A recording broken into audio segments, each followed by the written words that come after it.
like to request Shri Deepak Sood to please give the opening address.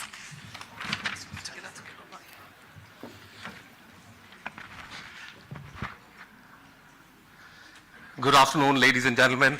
Dr. Jaishankar, Honorable Minister for External Affairs, Sanjay, President ASSOCHAM, industry members, friends from the media, ladies and gentlemen, thank you very much. Sir, they've been very eagerly waiting to listen to you. The Honorable Minister has found time for us. He had to speak at the Parliament and had other commitments, so he had to reschedule his joining us, but still, thank you very much, and a round of applause once more to welcome him. So we stand at a momentous juncture in the journey as a global leader for India. We are seen as a very trusted, reliable global partner, and this has happened with a lot of hard work that has really happened. And ladies and gentlemen, at the center of this transformation is one man who has tireless efforts, vision, commitment, who has been instrumental in shaping this, India's foreign policy and strengthening the position of India as a key international player in diplomacy. With your leadership, sir, the members, the industry is very keen to listen to your perspectives on the economy, the geopolitical scenarios, and how that will impact the Indian business as we go along. So with this, once again, a very, very warm welcome to you this afternoon, and over to you, Sanjay. Thank you. So keeping the spirit of efficiency, we're going to have no more speeches. So I want to go straight into the question, but before that, I want to give you a sense, Honorable Minister, that the audience here and the membership of ASSOCHAM is lakhs of MSMEs and SMEs. Very few large corporates, but they are, but I suppose they have many, many forums. I think this forum is a forum which actually I think forms the backbone of all the large corporate supply chain. And we talk about a supply chain to the world, but frankly, MSMEs form the backbone of the OEMs here itself. And I don't think they get an opportunity to hear from a person like you. And today morning, Minister Goel spoke a lot about ease of doing business and what it takes. And I think love to hear from your perspective. We're definitely entering an era of uncertainty, we know that. From your perspective and from your lens, this community, which I think forms the backbone of the industry, what should they know just as high points when we talk of uncertainty or certainty, and maybe delve that very quickly into opportunities and challenges for them as you see it. And then I will go a little bit deeper into different areas, but I thought we could just set the stage with that. Yeah. Thank you. First of all, that MSMEs is the key to how you look after the economy.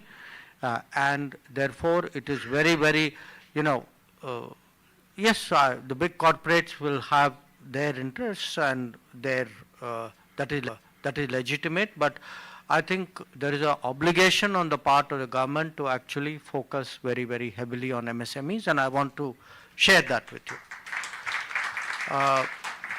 By the way, I must tell you, I also have MSME connection. For a long time, I lived in Noida.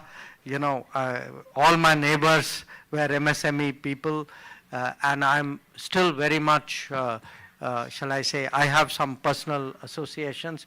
And in fact, during COVID, one of the rest of the country was on lockdown, but ministers were on super duty. So sabki teen shift lagi hui thi. One of my shifts was to keep checking up, what was happening in terms of the industrial estates of the country. So I want to say this.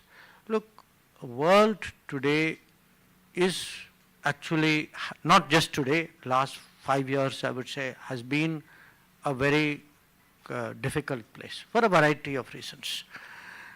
We had COVID 2.5 years. We are having also a problem that as we open our economy, everybody thought openness, you get benefits of openness. Of course we got benefits of openness. But that same openness also became a gateway for goods which were produced by non-market economies, goods which were subsidized, to actually be, for those goods to be sent to India, and that is a competition which I would regard as an unfair competition. So a lot of our concerns today is how do we actually ensure that our MSME sector is actually protected from unfair competition. Now, what is the situation today in the world? I think even before November meaning जो election अभी America में हुआ था, but even before November, I think there were a lot of serious problems in the world economy. And these problems are visible in different countries in different ways. Across the world, many countries, the manufacturing sector has been hit. MSME sector has been particularly hit. MSMEs have found it very difficult to deal with unfair competition in open economy. So the challenge which today many countries are facing, either you stop the unfair competition or you close the economy. Nobody wants to close the economy. So we have to find some solutions to deal with that unfair competition. And you can find that solution partly defensively, partly by supporting your own companies. So I would say, how to make it easier to do business, how to, improve credit support to companies, how to reduce bureaucracy, how to improve logistics, all this is part today of how to actually support industry in this country. Now, I also want to say one other thing, sometimes people say, wo manufacturing ka zamana chale gaya, that is for China, we can never compete, etc. If we do not have manufacturing in this country, we cannot have technology. जिस आदमी को, जिस देश को manufacturing की समझ नहीं है, how will they have the industrial climate to understand technology? If you don't understand technology, this era of AI, this era of space, this era of drones will miss out on it. So I would say today it is absolutely, I put it as one of the top priorities of the Modi government, that we have to push manufacturing in this country. We have to create more manufacturing zones. We have to improve logistics. We have to make ourselves more competitive. And I think we have made progress, but there is a lot that we have to do. One last comment. You said, what are the opportunities? Because mostly I've spoken about challenges. I think there are opportunities. There is going to be in supply chain in the world, there is going to be some shifts. We can say, after January, what will be the old equations may not be the same. There may be opportunities. There will also be some challenges for us. But overall, I would say, how can we make ourselves more efficient, more competitive? That is the way by which actually we will be more effective in the world. Thank you. I think we tried to address a lot of that today morning, and I must tell you, I missed introducing, we had instituted a study on EODB, which is a much misused word. We call it cost of doing business, and we had Professor Charan Singh, who's sitting here, professor from IIM Bangalore, ex-RBI chair. So we did a study grounds up, and with some hard-hitting facts. We'll give you a book anyway, so we won't, but we took the Minister of Commerce through this. So that brings you upon technology. So we can obviously have our own technology, but the fact is America, China, and the Western world has a lot of technology, and we won't touch on capital right now. So with Trump coming in and the China relations, yes, we can invent our own technology, but the world is way, way ahead of us. We need the technology. We need to, maybe import is the wrong word, but we need to have good collaborations. So thinking of Trump 2.0, thinking of China, maybe both those you could throw some light on, because that's on top of everybody's mind, and it ultimately impacts our Mittelstand, as you call them, right? So, Sanjay ji, see, I'm not saying we should invent every technology. I'm saying, we are capable of doing some. But how did companies get to where it is? Japanese did not invent everything. They worked with the Europeans, did the collaboration, and got to where they are. Chinese got it the same from the Japanese or the Koreans. The Southeast Asia, Korea got it from Japan or from Europe. So what happens when you go up the chain? You have to collaborate. You grow by working with other countries and other companies. So I would say today, as Foreign Minister, my message to you is, world is an opportunity. The more we collaborate, the more we will raise our standards. There is a issue of resources, yes, like you said, but there is an issue of technology, there is an issue of best practices, there is the issue of competitiveness, and we will only know that when we work with the world. So, but I would also say one thing, and especially for MSMEs, today there is one big issue in much of the world. वहाँ लोग नहीं है, आबादी कम हो रही है. This is a big issue. So we had German Chancellor just recently.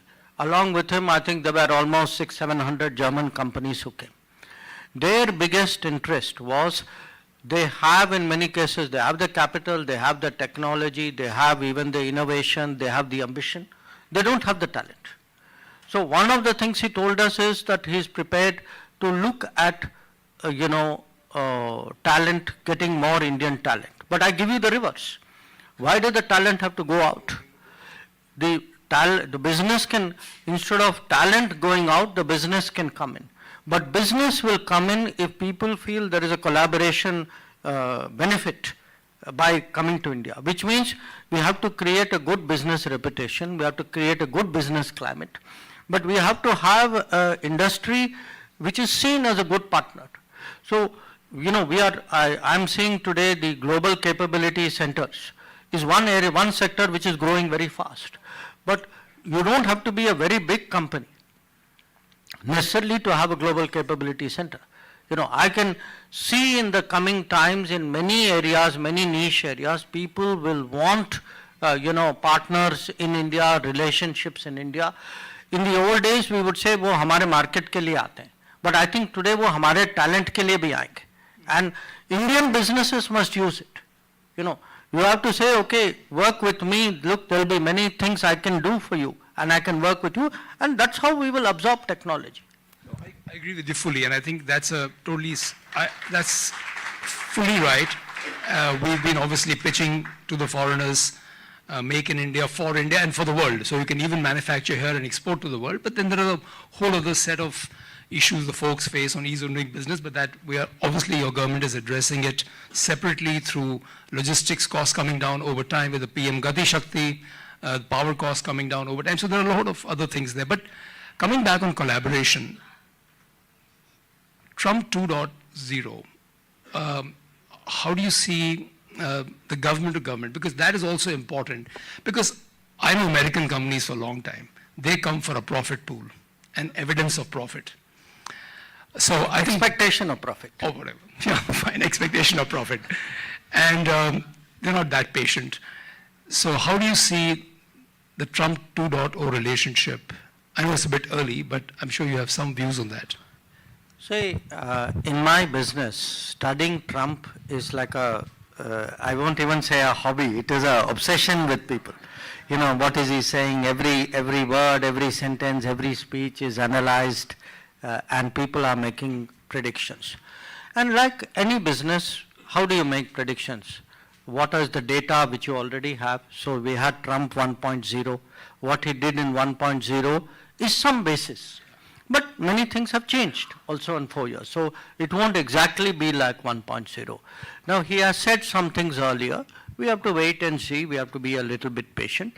But I think the world has a general sense that these are possible things which can happen in Trump 2.0. So what are those possible things?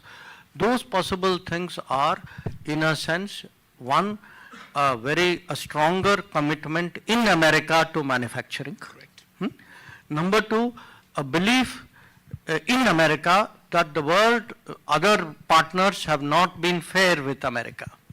So you have to change the terms of engagement or transactions. And number three, that an America which will continue, they are still the biggest power and they have a global presence. Nobody else is close. I think the gap between America and China is actually very, very big in terms of global presence. But an America which says, okay, globe is very good, but finally, what is my gain out of this relationship? In a sense, a more business-like America, which is looking at much more immediate, immediate outcomes and results. So how do you deal with such an America? One, by messaging that look, our interests are aligned. Anything we do, आपका भी भला होगा, मेरा भी होगा. So there is a certain, there is a deal here. There is a mutuality here. There's a benefit here to both parties. Two, to also look at where are the interests of America, where is it that America will also need us. Now, in many areas where America will want to keep technology leads, I mean, if you look at the new emerging areas, what we call emerging and critical technologies, for example, take semiconductors. America today, there was a time when America dominated the semiconductor industry. Okay, then the industry migrated to a significant, at least manufacturing migrated outside. Today, they try to bring back the manufacturing, but they cannot do it all, and their efficiency and their human resources does not allow that. So you have to have some understanding saying, okay, some part of the business is here, some part of the business is there, but look, I'm a market economy, I'm a trusted partner. So we'll have to work out also a political equation with America. And that, I think, is one area where we score, because, we've always had a positive political relationship with Trump, and, I would say this, Trump has always had also a positive political view of India. It will not automatically translate into every transaction. Like everybody else, we may also have some issues. We will deal with those issues. But I would say, when I look around the world today, there are countries who actually have, political, they are looking at the Trump 2.0 as a political challenge. We are not. And I think that separates us from a very large number of countries. So we are in a much more advantageous position to translate 2.0 into a deeper relationship. I think that answers the question. I think you're right. The political angle is actually important, and if that can be conveyed across, then hopefully the FDI, corporates, collaborations, joint ventures can get an uptick. That's why I'm sitting here saying it to you. They will also hear it. Good. So, but I must tell you, their governors, I was at one of your events in Germany, and their governors are flying around in private jets, and they are pitching for make in a particular state. State-wise governors, I was telling my friends last night, state-wise governors are flying around into Europe, pitching, here's land, here's power cost, which is nothing, and labor you don't need anyway. And I'm just saying we have competition on that front. So if you're right, if the political landscape can be, which I think you rightly said, we are so well positioned with them, culturally, value-wise, democracy, everything. So it should work. So I think the rest is all of us to do a good job on the balance part. So just in the same tone, comments on China, where you're politically not obviously as mutually well positioned. I don't know how to even word it. I'm not a diplomat, but how do you tackle that? Because they also have technology, they also have capital. And one more thing we heard from the CA earlier: if you want to be a supply chain, which we keep saying to anybody in the world, you have to have a connection with China, because they are the supply chain behind the supply chain for literally everything, even for critical minerals. So just maybe a comment on that. Look, I'll make two comments. One, yes, there are global supply chains, and when one single country accounts for 33% of global manufacturing, then it is logical that many supply chains will go through that country, and it's a reality with which we will have to factor into our calculations. But it is also a fact that if you become excessively dependent on single supply chains, or you, in the name of supply chains, you open up your market so that it is no longer a supply chains, but your sectors are getting hollowed out. You have to be careful there. So nobody is saying don't do business, but we are equally saying, think about it, weigh it, look at the bigger term implications, especially for MSMEs, that, we don't want to end up as a market of another, another economy and not be able to compete with their products which are, dumped in our country. So we have to find the right balance here. Now, there's a second problem. The second comment is that, for the last 4.5 years, our political relationship with China has not been good. It has not been good. All of you know why, because of the situation in the border. Yesterday and day before, I had made a very detailed statement in Parliament that, okay, things have improved a little bit. We have managed to make some progress out there. We have to now sit down and discuss with the Chinese what we do further. But I think we need to keep these, there are no black and white answers in very sharp terms saying, I think everything needs to be balanced and weighed, and I would advocate that with China. Okay, that's terrific. And maybe just move to Russia for a minute, where we have a great relationship, but a one-sided import relationship. Again, I'm back to my MSMEs at the end of the food chain always. What can we do to enhance exports to them? I'm glad you asked that question, because what has happened with Russia is in the last 2 years, people generally know that we have been importing more oil from Russia. I think what people don't know so well is it's not only oil. We have also, for example, been importing other natural resources. Coking coal is a very good example.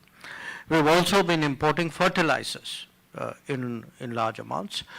And to my mind, actually, this is a long-term, this is a shift which I hope will be long-term, because I think it's in the interest of India. Why is it in the interest of India? Given our, look at our situation today. We are today, let us say, a below $4 trillion economy, 3.5, 4, let us say, likely to grow at 7 to 8% for at least 2 to 3 decades more. What do we need? We have people. Okay. Yes, we discuss we need technology, but we also need access on a long-term sustainable basis to natural resources. So for me, the countries which are basically natural resources economies, Russia, Australia, and Indonesia, Brazil, these are our natural partners. These will be important partners in the times to come. Now, what we are getting from Russia is, this also existed before 2022. The problem before 2022 was their attention was elsewhere. They were primarily looking at the West. Now, after 2022, they are focusing much more on Asia, and we should take full benefit of that, which is what we are trying to do. But now that there is such a big, import from Russia, we are pressing Russian leadership very strongly, saying, look, we are buying so many things and we are buying it, we are good customers, we are long-term customers. So good customer, also has a right. Okay, so all of you know that in business, you have to look after your customers as well.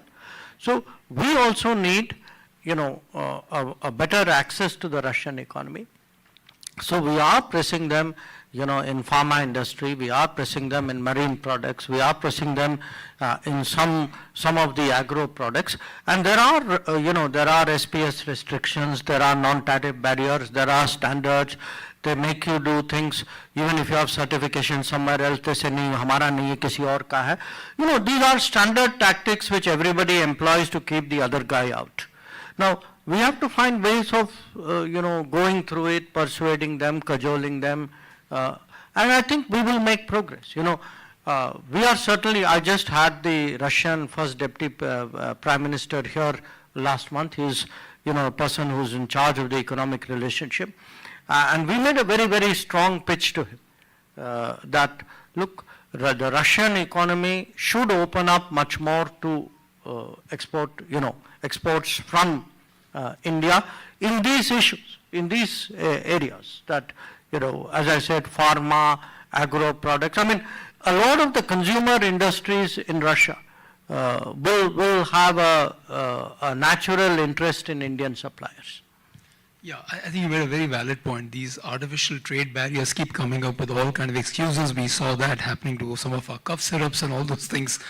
So I think just want to quickly go around the world on the same basis. I think these three were important, but maybe just touch upon Europe, besides obviously inviting them to come and make in India, FTAs, trade diplomacy with Europe. I mean, probably easier, but not difficult, quite difficult to crack because they have a lot of trade barriers, which are not even visible. Maybe a comment on that, and then I want to just quickly move to how you see Southeast Asia and Gulf as well, because we're really playing in the whole world. I mean, your landscape is the whole world, and it matters for our exports and imports. And export is a big push right now. Well, I'm sure you asked Piyushji this question, so I don't want to say...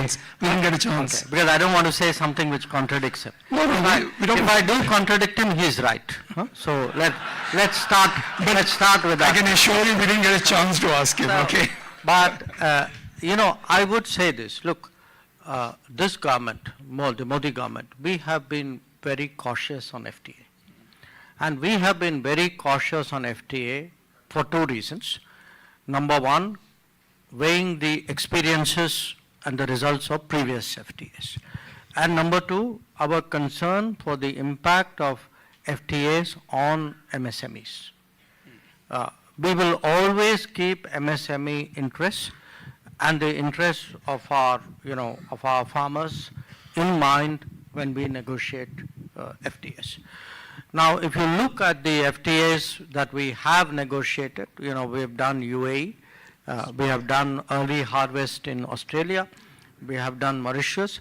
These are FTAs where these interests were not threatened in any manner. The FTAs were architectured in a way in which these issues were not there.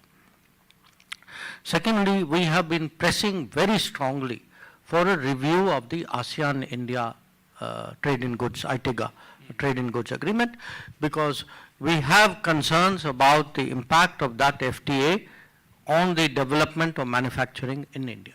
And we feel that that FTA should not become in a way damaging to the Indian economy. We believe today that the performance of that FTA and the time period which has elapsed justifies a review, and we have been pushing for that very, very strongly. Your point about EU, and I will also add, by the way, we also did an FTA with the EFTA countries. So again, there was no MSME issue, there was no agriculture concern out there. When it comes to EU and UK, I think it's complex because there are many non-trade issues also in that FTA, so those also have to be negotiated. And in the case of EU, because there are multiple members, so everybody has their interest, so you have to harmonize it, that's a challenge as well. But overall, we believe that these will benefit us. They will improve our market access. These are mature markets. There are high demand, these are high demand, high value markets, predictable, stable markets. So I would say from an economic standpoint, we should definitely put great effort into improving our access with Europe and with North America. I think these are strong markets where it is, also in many ways the risk factors are much less than in many other parts of the world. These will be tough negotiations. We should expect it. The world's not an easy place. But we are quite committed to taking that forward. Just a quick tactical point. You mentioned about trade with Europe. What about the shipping disruptions that we are seeing in the Red Sea? The question was the shipping disruption in the Red Sea, which is impacting trade in Europe. Absolutely. I think it is a big concern for us. We have tried to do our share. We actually deployed some Navy ships as well, quite a few Navy ships there. But nevertheless, what has happened is, that sense of I would say, unease or risk. Enough ships got hit for the shipping to start looking at alternative routes. It is a higher cost, it is a greater time, it has disrupted logistics. So our interest today, when people ask us today, what is your interest today in West Asia or Middle East? We have a very direct economic interest. That for us today, a ceasefire, understanding, a move away from what it has been for the last 1 year is of very direct economic consequence. So we have actually been in touch with all the major players, including Iran and Israel. We want restraint, we want a cooling down, we want a ceasefire, and we want negotiations so that actually our economic interests are not threatened through shipping. Terrific. Just two last questions. I know you have to leave. Just finishing the globe around, LATAM and Africa. Look, these are very interesting geographies. Africa particularly, because at one level, Indian businesses have been there for 150 years or maybe even longer. Okay. So you have old communities, but you also have new businesses. There are people who come in the last 5 years, found sectors, it's growing. And today, if you look at the volume of trade, it's quite substantial. Latin America, for example, is now approaching a $50 billion level. And it's interesting in certain sectors, pharma, for example, two-wheelers. There are Indian companies who have gone in and created in fact, agro. So there are Indian companies who have gone in. It's much broader in Africa. So what can we do? I would say what we are trying to do is, number one, make those countries more interested in India. Secondly, make them more aware of our capabilities. Now, to make them more aware of our capabilities, either they should see an Indian product, or they should see an Indian project, or at least they should see an Indian business. You cannot develop respect and interest in the business of another country if they've never seen you or never seen your stuff. So what we have tried to do is, we from the Ministry of External Affairs, we actually support projects abroad. We undertake promotional activities. I myself, when I go there, and I'd be happy, where ASSOCHAM is concerned, to actually sit down with, your members. Maybe when I go to some of these markets, I'd be very happy to have a accompanying delegation. Because in these countries, in their mind, the more mature markets deal B2B. Correct. The ones which are still developing, they want, they're okay B2B, they want G in the room, or they want some kind of reassurance ki bhai wo theek hai, there is actually interest, and this chamber is good, the members are reliable people. So the initial stages, they need all of that. And I would be very happy, in fact, if we can structure, particularly for these geographies, some kind of program of collaboration. And I can speak as well for my colleague Piyush Goyal, that between commerce and MEA, we would be very happy to actually support Indian businesses getting better market access and getting better access to the right people in these countries. Great. Thank you. Last question. I think it's so lucid in your answers, so it's very easy to ask you the last question. For the last 10 years or 11 years, a lot has changed in India.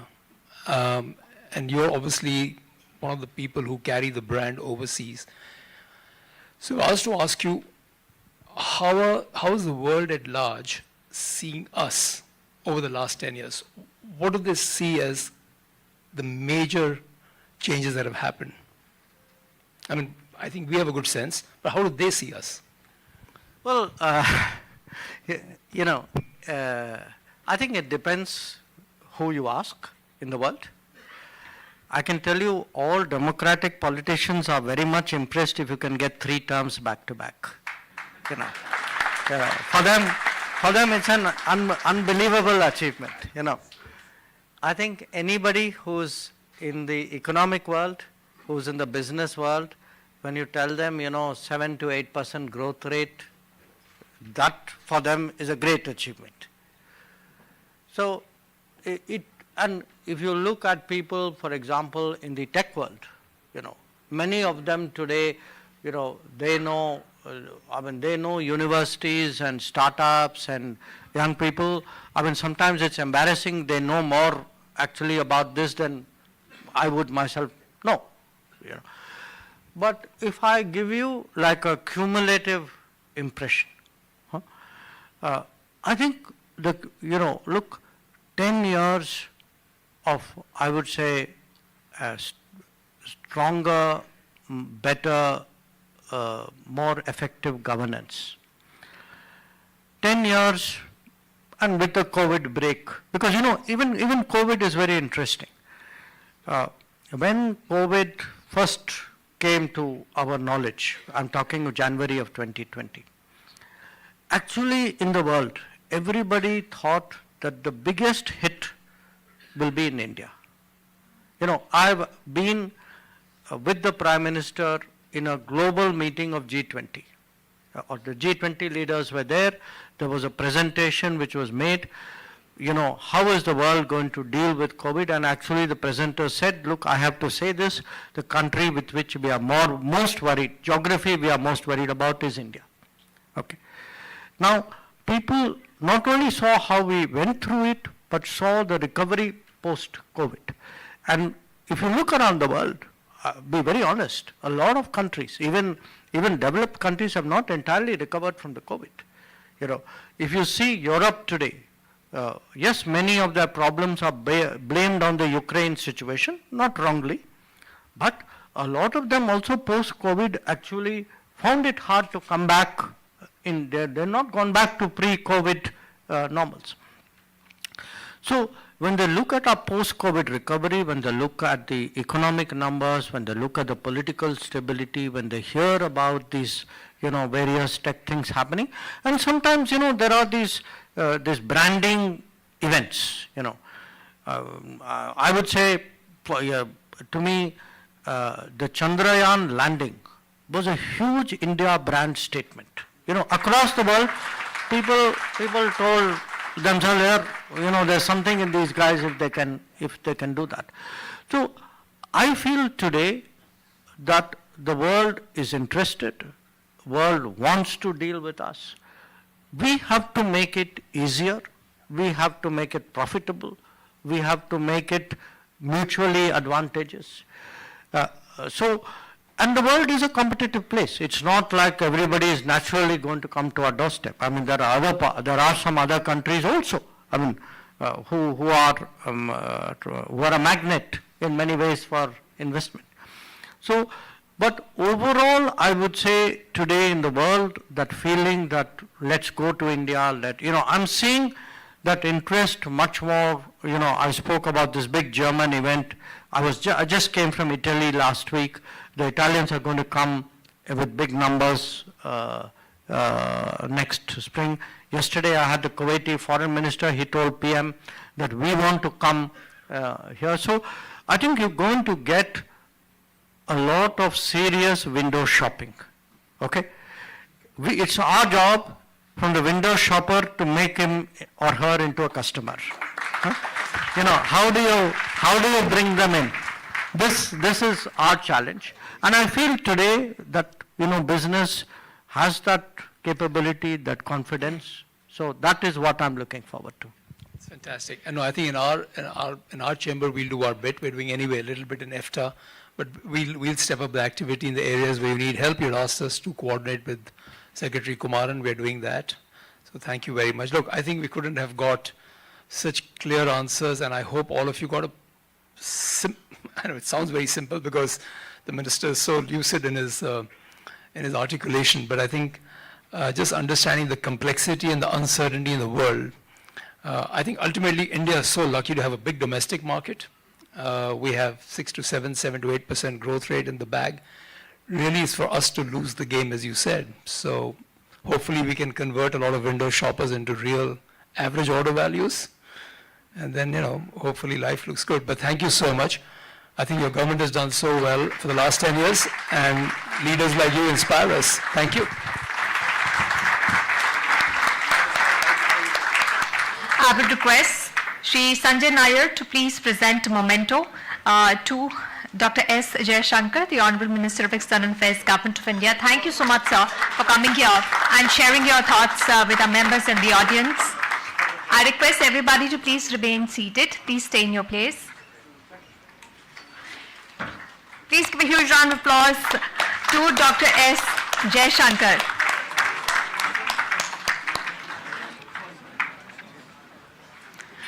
With this, we come to the end of a special industry interaction, Bharat at 100 Summit, hosted by ASSOCHAM. I request all of you to please join us for lunch.